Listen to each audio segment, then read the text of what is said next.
محمدا عبده ورسوله يا أيها الذين آمنوا اتقوا الله حق تقاته ولا تموتن إلا وأنتم مسلمون يا أيها الناس اتقوا ربكم الذي خلقكم من نفس واحدة وخلق منها زوجها وبث منهما رجالا كثيرا ونساء واتقوا الله الذي تساءلون به والأرحام إن الله كان عليكم رقيبا يا أيها الذين آمنوا اتقوا الله وقولوا قولا سديدا يصلح لكم أعمالكم ويغفر لكم ذنوبكم ومن يطع الله ورسوله فقد فاز فوزا عظيما وقال تعالى في مقام آخر ولقد بعثنا في كل أمة رسولا أن اعبدوا الله واجتنبوا الطاغوت وقال تعالى في مقام آخر وما خلقت الجن والإنس إلا ليعبدون رب اشرح لي صدري ويسر لي أمري واحلل عقدة من لساني يفقه قولي سبحانك لا علم لنا إلا ما علمتنا إنك أنت العليم الحكيم محترم دوستوں اور ساتھیوں عزیزوں اور بھائیوں، میرے لیے بڑی سعادت کی بات ہے کہ آج بروز سنیچر مسجد توحید آندرا کے زیر اہتمام آپ کے اس ماہانہ اجتماع میں توحید کی اہمیت اور فضیلت یا فوائد سے متعلق خطاب کروں۔ میں گفتگو تھوڑی دیر تاخیر سے کرنے کی وجہ سے آپ سے معذرت چاہتا ہوں، وہ اس لیے کہ مغرب کے فوراً بعد بادرہ کلہ کمپلیکس میں جو ایک نئی مسجد بنی ہے وہاں ایک پروگرام تھا اور یہ شیڈول تھا کہ میں یہاں 8-10 تک انشاءاللہ پہنچ جاتا، 8-10 سوا 8 تک۔ اب وقتی طور سے انہوں نے کیا کہ نماز کے بعد باہر اسٹیج لگایا روڈ پر، تو اب جب مائک وغیرہ کرسی کی سیٹنگ تو 10-15-20 منٹ اس میں زیادہ چلا گیا، ورنہ ترتیب تھی، لیکن وہ جس جگہ ہے جو محل وقوع ہے وہاں پہ جو باتیں توحید و سنت کی پیش کی گئی ہے ابھی اس میں بھلے آپ شریک نہیں تھے، لیکن آپ کے وقت کا کچھ حصہ لے کے میں نے وہاں گفتگو کی ہے۔ مجھے امید ہے اللہ کی ذات سے کہ اس اجر میں آپ سارے کے سارے لوگ انشاءاللہ شریک ہوں گے اور اللہ آپ تمام لوگوں کو اس کا اجر عطا فرمائے گا انشاءاللہ، آمین۔ گفتگو کا جو موضوع ہے وہ ہے توحید۔ توحید سے متعلق ہمارے یہاں جو مزاج یا جو سوچ ہے کہ توحید کیا بات ہے کہ اور دوسرے موضوعات نہیں، صرف توحید ہی لائے جاتے ہیں، ایک سوچ ہے، یہ سوچ باطل سوچ ہے۔ باطل سوچ اس لیے ہے کہ قرآن کریم میں اللہ نے 1/3 توحید کو بیان کیا ہے۔ پورا قرآن 3 حصوں میں اللہ نے تقسیم کیا ہے، توحید، رسالت اور آخرت۔ تو 1/3 قرآن میں توحید ہے۔ قل هو اللہ احد کو قرآن اسی لیے کہا جاتا ہے کہ اس میں توحید کا مکمل بیان موجود ہے اور جگہ جگہ اللہ نے توحید کی تعلیم دی ہے۔ کیوں؟ اس لیے کہ اگر توحید میں کمی ہو گئی تو پھر بندے کو جنت پہ کہیں جگہ نہیں ملنے والی۔ وَلَقَدْ بَعَثْنَا فِي كُلِّ أُمَّةٍ رَسُولًا أَنِ اعْبُدُوا اللَّهَ وَاجْتَنِبُوا الطَّاغُوتَ، اور ہم نے ہر امت میں رسول بھیجا یہ کہہ کر کے کہ اللہ کی عبادت کرو اور طاغوت کی پرستش سے بچو۔ طاغوت کس کو کہتے ہیں؟ ہر وہ معبود جس کی اللہ کے سوا عبادت کی جائے وہ طاغوت ہے۔ بعض اہل علم نے مزید اضافہ کہ وَهُوَ رَاضٍ عَنْهُ، جو اس عبادت سے راضی ہو۔ مثلا عیسیٰ علیہ السلام کی عبادت کی جاتی ہے، وہ ان سے راضی نہیں ہے اس عبادت سے، یا اولیاء یا بزرگان دین کی جو عبادت کی جاتی ہے وہ راضی نہیں ہے، تو یہ طاغوت نہیں ہے۔ جو راضی نہ ہو، جو منع کر دے، وہ راضی طاغوت نہیں ہے، لیکن عبادت کرنے والا یہ اللہ کے ہاں بہت بڑا مجرم ہے۔ یا یہ کہ کوئی کہے کہ میری عبادت کرو، اپنا سجدہ کرائے، لوگوں سے اپنی عبادت کرائے، وہ طاغوت ہے۔ وَمَا خَلَقْتُ الْجِنَّ وَالْإِنسَ إِلَّا لِيَعْبُدُونَ، اللہ نے فرمایا کہ اور ہم نے سارے جن و انس کو صرف اپنی عبادت اور بندگی کے لیے پیدا کیا ہے۔ ہم اللہ کے بندے ہیں، اللہ ہمارا معبود ہے، ہم اس کی عبادت کے لیے پیدا کیے گئے۔ اور پھر اللہ نے فرمایا کہ وَقَضَى رَبُّكَ أَلَّا تَعْبُدُوا إِلَّا إِيَّاهُ وَبِالْوَالِدَيْنِ إِحْسَانًا، تمہارے رب کا یہ حکم ہے، یہ فیصلہ ہے کہ عبادت اور بندگی صرف اللہ کی کرو اور والدین کے ساتھ حسن سلوک کرو۔ دوسری جگہ اللہ نے فرمایا کہ وَاعْبُدُوا اللَّهَ وَلَا تُشْرِكُوا بِهِ شَيْئًا، اور تم اللہ کی عبادت کرو، اللہ کے ساتھ کسی کو شریک نہ ٹھہراؤ۔ یعنی ایک ہی موضوع کو جگہ جگہ اللہ نے قرآن کریم میں بیان کیا ہے۔ ظاہر سی بات ہے کہ جو موضوع اللہ کے ہاں زیادہ اہم ہے اسی کو بار بار بیان کیا گیا ہے۔ پھر فرمایا اللہ تعالیٰ نے کہ الذین آمنوا ولم یلبسوا ایمانہم بظلم اولئک لہم الامن وہم مہتدون۔ وہ لوگ جو ایمان لائے اور اپنے ایمان میں ظلم کی آمیزش اور ملاوٹ نہیں کی، انہی کے لیے امن ہے اور وہی ہدایت پر رہیں گے۔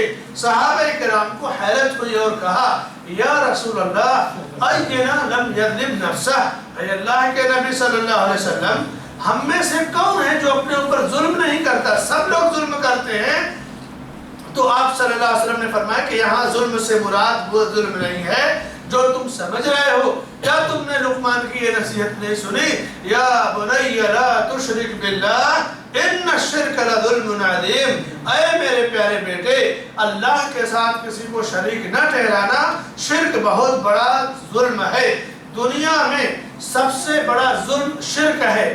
کیوں بڑا ظلم ہے شرک؟ اس لیے کہ بندہ اپنے پیدا کرنے والے کے قانون کو توڑتا ہے۔ آج دنیا کی حکومتیں اس کو آتنکواد اور دہشت گرد کہتی ہیں، دیش دروہی کہا جاتا ہے جو ملک کے قانون کو توڑتا ہے۔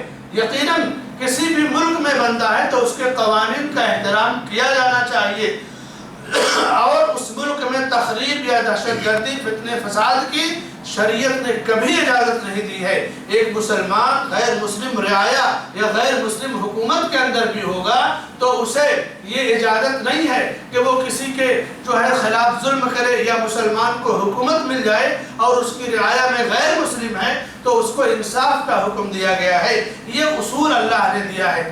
لیکن کتنا بڑا آتنکواد دنیا کا یہ ہے کہ وہ شخص جس کو پیدا اللہ نے کیا، زمین اللہ کی بنائی جس پہ چل رہا ہے، آسمان اللہ کا بنایا جس کے نیچے وہ جو ہے زندگی گزار رہا ہے، پانی اللہ کا نازل کیا ہوا اللہ سے جسے وہ پی رہا ہے، ہوائیں اللہ کی جس سے وہ فائدہ اٹھا رہا ہے، پھل فروٹ میوے باغات غلے کھانے پینے کی چیزیں سب اللہ کی دی ہوئی، اللہ کی روزی کھاتا ہے، اللہ کی ہواؤں سے فائدہ اٹھاتا ہے، اللہ کی زمین پر زندگی گزارتا ہے، آسمان کی چھت کے نیچے رہتا ہے، اللہ کے رزق سے فائدہ اٹھاتا ہے اور عبادت وہ غیر اللہ کی کرتا ہے، مانگتا کسی اور سے ہے۔ اس سے بڑا آتنکواد کون ہے دنیا میں؟ اس سے بڑا دہشت گرد کوئی نہیں ہے جو اللہ کو چھوڑ کر غیر اللہ کے آگے اپنی پیشانی کو جھکائے، اور جو جتنا زیادہ اپنے شرک میں پختہ ہوگا وہ اتنا ہی بڑا اللہ کی نگاہ میں آتنکواد اور دہشت گرد ہوگا،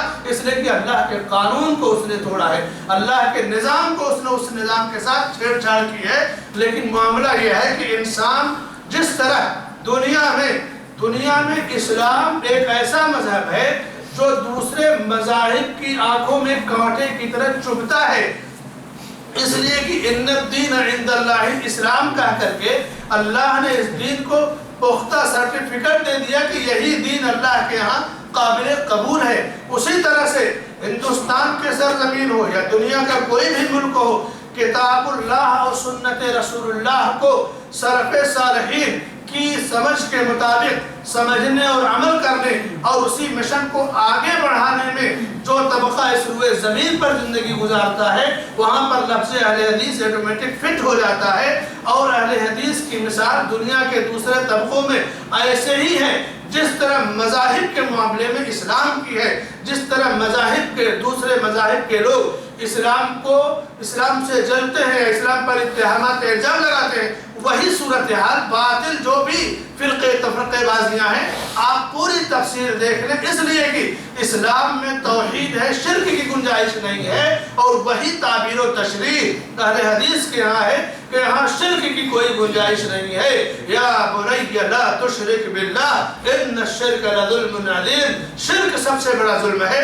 ہم اس سے بڑا ظلم کوئی ظلم نہیں مانتے، اس لیے کہ عرش والے نے اللہ تعالیٰ نے یہ تعین اور یہ جو ہے تعریف کی ہے، وَلَقَدْ أُوحِيَ إِلَيْكَ وَإِلَى الَّذِينَ مِن قَبْلِكَ لَئِنْ أَشْرَكْتَ لَيَحْبَطَنَّ عَمَلُكَ۔ اللہ تعالیٰ نے اپنے نبی سے خطاب کر کے کہا کہ اے پیارے رسول، آپ کی طرف اور آپ سے پہلے جتنے انبیاء اس روئے زمین پر آئے ان تمام کو میں نے وحی کے ذریعے یہ بات بتا دی ہے کہ اگر بالفرض آپ نے بھی شرک کیا، نبی سے اس کی توقع نہیں ہے، لیکن توحید کی اہمیت کو اللہ اجاگر کر رہا ہے اور شرک کی مذمت کر رہا ہے کہ یہ اتنا بڑا جرم ہے، اتنا بڑا جرم کہ جو لوگ میرے نزدیک سب سے قریبی ہیں اس روئے زمین پہ، آپ نے بھی اگر بالفرض شرک کر لیا تو آپ کے پچھلے سارے گناہ جو ہے اعمال مٹ جائیں گے، جتنی نیکیاں جتنی بھلائی ہیں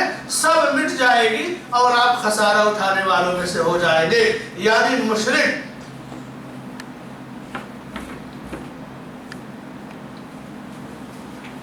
اپنے شرک کی وجہ سے شرک سے پہلے کی ساری نیکیوں کو بھی مٹا دیتا ہے۔ اللہ بطور سزا مشرک کی ساری نیکیوں کو مٹا دیتا ہے، یہ ہے شرک کی مذمت۔ اور جو بندہ توحید میں جتنا زیادہ پختہ رہے گا، چاہے اس کے پاس عمل کم بھی ہوگا لیکن توحید میں پختہ ہے، تو اللہ کی جنت سے وہ محروم نہیں رہے گا۔ جیسے عبادہ ابن صامت رضی اللہ تعالیٰ عنہ کی مشہور حدیث کہ اللہ کے نبی صلی اللہ علیہ وسلم نے فرمایا کہ جس نے اس بات کی گواہی دی کہ اللہ کے سوا کوئی معبود نہیں اور محمد صلی اللہ علیہ وسلم اللہ کے بندے اور رسول ہیں، اشہد ان لا الہ الا اللہ و اشہد ان محمد عبدہ و رسولہ، جس نے گواہی دی اس بات کی اور اس بات کا اقرار کیا کہ عیسیٰ علیہ السلام اللہ کے بندے اور رسول ہیں اور اس کا کلمہ اور اس کی روح ہے جس کو مریم کی طرف اس نے پھونکا، اور جنت برحق ہے اور جہنم برحق ہے، تو فرمایا کہ ادخلہ اللہ الجنہ علی ما کان من العمل، تو اللہ اس کو جنت میں ضرور داخل فرمائے گا چاہے اس کے پاس عمل تھوڑا ہی کیوں نہ ہو۔ عمل کم ہے لیکن توحید میں وہ پختہ ہے، تو توحید کی پختگی کی وجہ سے اللہ اسے ضرور جنت میں داخل فرمائے گا۔ اور عمل زیادہ ہے، بہت زیادہ نوافل تحلیل عبادتیں ہیں، مگر اس نے اپنے عمل میں شرک کی آمیزش کر دی تو فرمایا کہ لئن اشرکت لیحبطن عملک ولتکونن من الخاسرین، شرک کی غلاظت کی وجہ سے جو نیکی ہے وہ بھی مٹ جائے گی، اور توحید کی برکت کی وجہ سے اگر نیکیاں کم بھی ہیں تو اللہ اس برکت کی وجہ سے بندے کو جنت میں داخل فرمائے گا۔ یہ ہے توحید کی عظمت اور اس کا مقام و مرتبہ۔ ابن حبان اور مستدرک حاکم میں یہ روایت بڑی مشہور روایت ہے، موسیٰ علیہ السلام نے جب اللہ تعالیٰ سے کہا کہ یا رب علمنی شیئا اذکرک، اے میرے رب مجھے کوئی ایسی بات بتا دے جس کے ذریعے میں تجھے یاد کروں۔ اللہ نے کہا یا موسیٰ قل لا الہ الا اللہ، اے موسیٰ لا الہ الا اللہ کہو۔ موسیٰ علیہ السلام کو حیرت ہوئی اور کہا کہ اے میرے رب تیرے سارے بندے لا الہ الا اللہ کہتے ہیں، یعنی لا الہ الا اللہ کوئی نئی بات نہیں تھی ان کی نگاہ میں، کہتے تھے، سارے لوگ کہتے تھے۔ تو انہوں نے کہا کہ مجھے کوئی مخصوص ذکر، یعنی اريد ان تخصني بذکر، یہ وہ چاہتے تھے کہ بالکل جیسے موسیٰ علیہ السلام وی آئی پی تھے تو وی آئی پی ذکر، یعنی وہ ذکر اور کسی کے پاس نہ ہو، اسپیشل ذکر ہو۔ وہ یہ سمجھ رہے تھے کہ کوئی اور مخصوص ذکر اللہ مجھے دے دے گا اور میں اس کے ذریعے اللہ کو یاد کروں گا۔ اللہ نے فرمایا کہ موسیٰ اگر ساتوں آسمان اور ساتوں زمین اور ان کے درمیان جو کچھ ہے ترازو کے ایک پلے میں رکھ دیا جائے، آسمان ساتھ ہے زمین بھی ساتھ ہے، کہاں ہے کیسے ہے اس کا علم اللہ کے پاس ہے، لیکن ہمارا عقیدہ ہے، آقا صلی اللہ علیہ وسلم نے فرمایا قرآن کریم کی آیتوں میں ہے کہ زمین بھی ساتھ ہے آسمان بھی ساتھ ہے، انسان کی دریافت اور اس کا علم وہاں تک نہیں پہنچا، یہ علم اور دریافت کی کمی ہے، لیکن ہمارا عقیدہ ہے تفصیل اللہ کے پاس ہے، 7 آسمان 7 زمین، اور اس کے درمیان جو کچھ ہے، جو پہاڑ ندیاں تالاب آبادیاں ساری چیزیں ترازو کے ایک پلے میں رکھ دی جائے اور لا الہ الا اللہ ترازو کے دوسرے پلے میں رکھ دیا جائے تو ترازو کے جس پلے میں لا الہ الا اللہ ہوگا وہ پلہ جھک جائے گا، اس کا وزن زیادہ ہو جائے گا۔ یہ ہے توحید کی عظمت میرے بھائیو اور دوستو، کہ انسان توحید سے غافل ہے۔ ہمارے یہاں کہہ رہے ہیں ہم تو درگاہ پہ نہیں جاتے، بازار پہ نہیں جاتے، ہم کو کیا ضرورت ہے توحید کی؟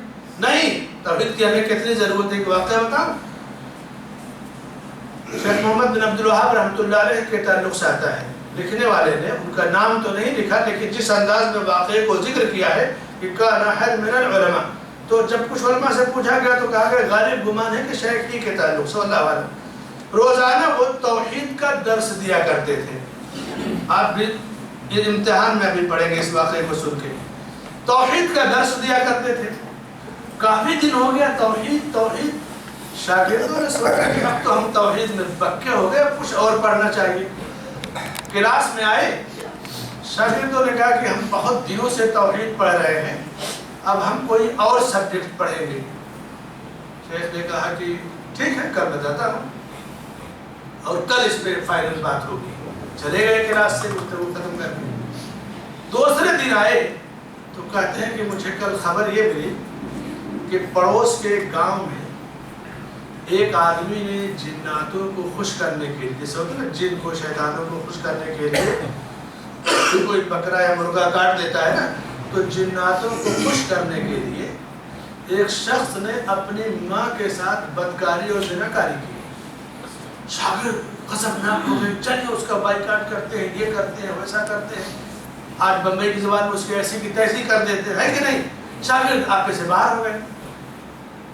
شیخ دوسرے دن کلاس میں آئے اور کہتے ہیں کہ عزیز طلبہ، کل کی جو خبر تھی وہ اس طرح صحیح ہے، وہ صحیح نہیں تھی، صحیح یہ ہے کہ اس نے جناتوں کو خوش کرنے کے لیے غیر اللہ کے نام پہ ایک جانور ذبح کیا ہے۔ خاموش ہو گئے، بولے تو عام سی چیز ہے، کوئی بات نہیں۔ آپ کے چہروں سے بھی یہی لگ رہا ہے کہ پہلی بات کو آپ زیادہ خطرناک سمجھ رہے ہیں اور دوسری کو کم، ہے نا؟ چہرے یہی بتا رہے ہیں۔ میرے بھائی اور دوستو، شیخ نے کہا کہ دیکھو، کل جب میں نے ایسی بات کی جو منکر گناہ کبیرہ اور حرام ہے، حرام بھی ہے، منکر بھی ہے، گناہ کبیرہ ہے، تو تم بگڑ گئے، آپے سے باہر ہو گئے۔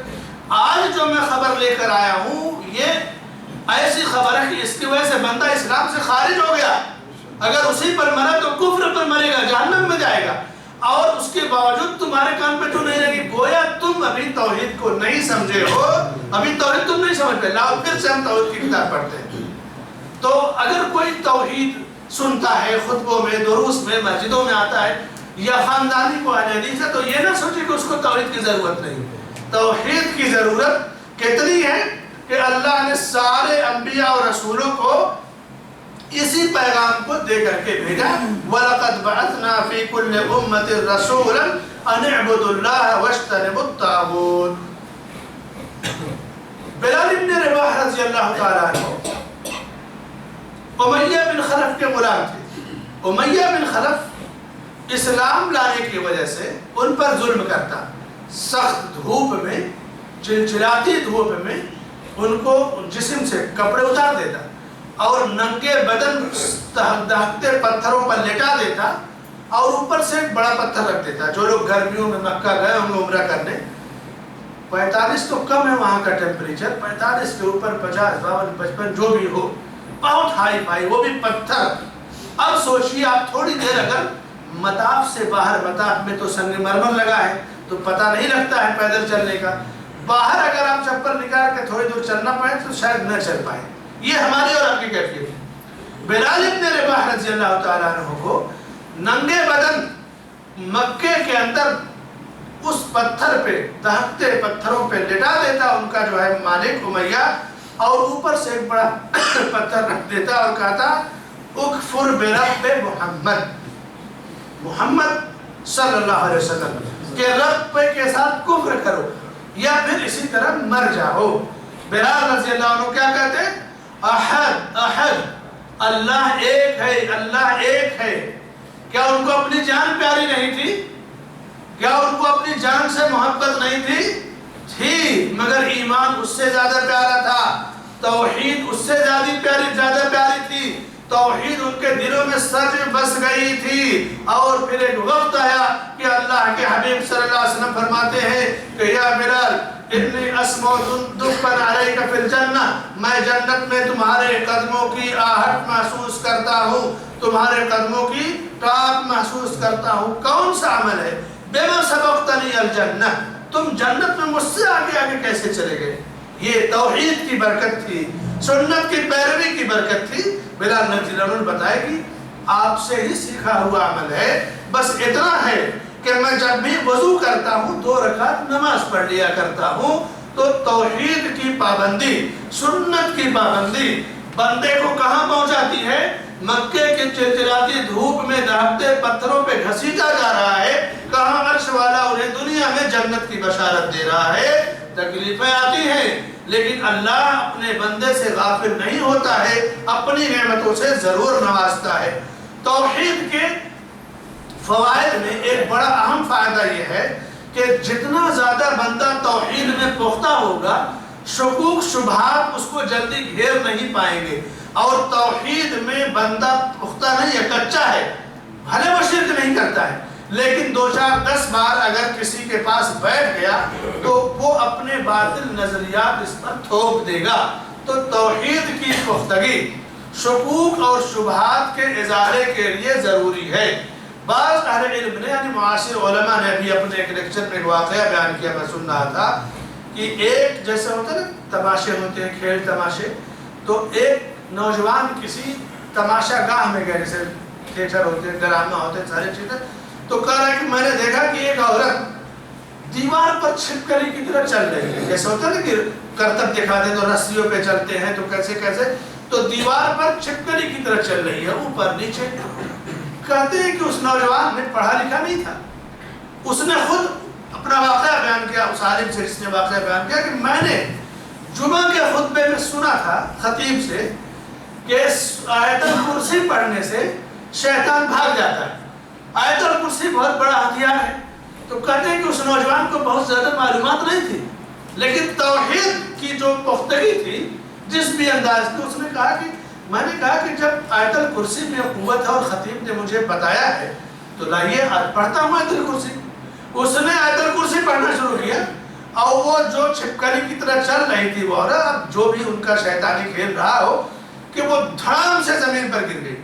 آیت الکرسی کی فضیلت اور توحید کی برکت، جب بندے کے پاس توحید ہوتی ہے شیطان اس کے قریب نہیں آتا ہے۔ اسی لیے اللہ کے نبی صلی اللہ علیہ وسلم فرماتے ہیں کہ من صلی الفجر فی جماعہ فہو فی ذمۃ اللہ، جس نے فجر کی نماز جماعت سے پڑھ لی تو اللہ کے ذمے ہے۔ کتنی بڑی بشارت اللہ کے نبی صلی اللہ علیہ وسلم نے دیا کہ آپ فجر جماعت سے پڑھ لیجیے اور اللہ کی حفاظت و نگرانی میں دن بھر رہیں گے۔ یہ فضیلت اور یہ نعمت اللہ کی توحید اور دین پر قائم رہنے سے بندے کو ملتی ہے۔ اسی لیے اللہ نے فرمایا وَقَالَ رَبُّكُمُ ادْعُونِي يَسْتَجِبْ لَكُمْ، تمہارے رب کا یہ حکم ہے، یہ فیصلہ ہے کہ مجھے پکارو، مجھ سے مدد طلب کرو، میں تمہاری پکار کو سنوں گا، میں تمہاری دعاؤں کو قبول کروں گا۔ إِنَّ الَّذِينَ يَسْتَكْبِرُونَ عَنْ عِبَادَتِي سَيَدْخُلُونَ جَهَنَّمَ دَاخِرِينَ، جو لوگ میری عبادت سے منہ موڑتے ہیں وہ جہنم میں اوندھے منہ داخل ہوں گے۔ میرے بھائیو، توحید کا موضوع بڑا وسیع ہے۔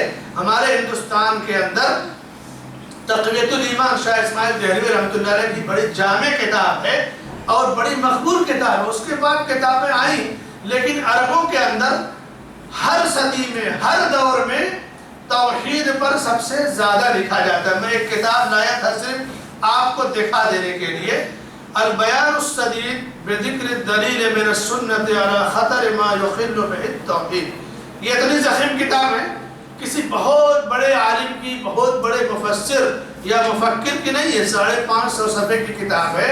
سعودی عرب میں ایک عورت نے اس کتاب کو لکھا ہے، توحید پر ایک عورت کی یہ تصنیف اور تعریف ہے، اور اس کے اندر توحید کی پوری مکمل گفتگو۔ خواتین کے اندر ایک جذبہ ہے کہ ہم توحید پھیلائیں، توحید پر لکھیں، توحید بولیں، صرف مردوں کا کام نہیں ہے۔ جب ہماری دعوت عام ہوگی، توحید کو لوگ اچھی طرح سمجھیں گے تو ایک جذبہ پیدا ہوگا لوگوں میں توحید کو پھیلانے کا، سمجھانے کا، اور وہ جو اسلوب اپنایا جائے انبیاء کا اسلوب،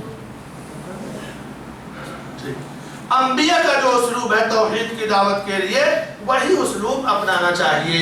ہمارے یہاں نوجوانوں میں ایک کمی یا خلل یہ ہے کہ توحید تو آ گئی، اب جا کر کے لڑ جاتے ہیں کسی سے، غصہ ہو جاتے ہیں، اس کو کافر مشرک جہنمی کہنے لگتے ہیں۔ یہ اسلوب انبیاء کا نہیں ہے۔ توحید سیکھنے کے بعد توحید کی دعوت کا اسلوب بھی قرآن کریم میں ہے، اور علماء کی صحبتوں میں علماء سے رجوع کر کے بندہ دعوت کا کام کرے۔ تنہا دعوت کریں گے تو میرے بھائیوں اسلوب یعنی صحیح بات کو غلط انداز میں پیش کریں گے تو بھی فتنہ ہو جائے گا، اور صحیح بات کو صحیح انداز میں پیش کریں گے تو آپ کی دعوت میں اللہ تعالیٰ کامیابی عطا فرمائے گا۔ اور وہ دعوت انبیاء کی دعوت ہے، جو اسلوب دعوت انبیاء کا ہے۔ یا قوم اعبدوا اللہ ما لکم من الہ غیرہ، اے میری قوم کے لوگوں اللہ کی عبادت کرو، تمہیں کیا ہو گیا ہے کہ تم غیروں کی عبادت کرتے ہو۔ اب آپ کسی کو کوئی عمل دیکھیں سنت کے خلاف ہے، اب جا کر بولے کہ تم جہنمی ہو، تمہاری نماز باطل ہے، تم جو ہے جہنم میں جاؤ گے، ایک اسلوب یہ ہے۔ دوسرا اسلوب بھائی ٹھیک ہے آپ بہت پابند ہیں، نماز پڑھ رہے ہیں، احترام کر رہے ہیں، اللہ تعالیٰ آپ کے علم میں، ایمان میں، عمل میں برکت عطا فرمائے، آپ کا یہ عمل ذرا یہ جو ہے تھوڑا سا دلیل کی روشنی میں مجھے سمجھا دیں، میری معلومات تو یہ ہے کیا درست ہے، عاجزانہ انداز میں وقت اور حالات کے لحاظ سے جیسا آپ مدعو دیکھیں کس کو آپ دعوت دیتے ہیں، کہیں سختی کی بھی ضرورت ہے، کہیں نرمی کی، کہیں عاجزی کی، کہیں التماس کی، سارے اسلوب اللہ نے قرآن کریم میں بیان کیے ہیں۔ ان اسلوبوں کو اپنانا چاہیے، اختیار کرنا چاہیے۔ کتاب کی ضرورت ہے کتاب دے دیجئے، کیسٹ کی ضرورت ہے کیسٹ دے دیجئے، سمجھانے کی ضرورت ہے سمجھا دیجئے، اور انتظار مت کیجئے۔ سب سے بڑی غلطی یہ ہے کہ کسی کو سمجھا کر کے جیسے بٹن دبائے تو اے سی چل گیا اور پنکھا کا بٹن چل گیا، تو دعوت میں رزلٹ اتنے جلدی نہیں آتا ہے۔ آپ سمجھائیے، اور ہدایت دینا، توفیق دینا اللہ کا کام ہے، دعوت دینا ہمارا کام ہے۔ اِنَّكَ لَا تَهْدِي مَنْ أَحْبَبْتَ، جب اللہ کے نبی صلی اللہ علیہ وسلم نے بڑی چاہت رکھا کہ ان کے چچا ابو طالب لا الہ الا اللہ کہہ دیں، تو اللہ نے کہا کہ نہیں، آپ جسے چاہیں ہدایت نہیں دے سکتے، وَلَكِنَّ اللَّهَ يَهْدِي مَنْ يَشَاءُ، اور اللہ جسے چاہے وہی اسی کو ہدایت دے سکتا ہے۔ تو ہدایت اور توفیق اللہ کے ہاتھ میں ہے، سمجھانا اور دعوت دینا یہ ہماری ذمہ داری ہے۔ اللہ سے دعا ہے کہ اللہ تعالیٰ ہمیں علم نافع عطا فرمائے، عمل صالح کی توفیق عطا فرمائے، توحید کو سمجھ کر کے اس کے تقاضوں کو پورا کرنے کی توفیق عطا فرمائے۔ ہمارے اندر جو توحید میں خلل ہے یا جو کمی یا نقص ہے، اللہ تعالیٰ علم کے ذریعے، دعوت کے ذریعے وہ خلل اور نقص پورا فرمائے۔ آمین۔ وصلی اللہ علی نبینا محمد وعلی آلہ وصحبہ اجمعین۔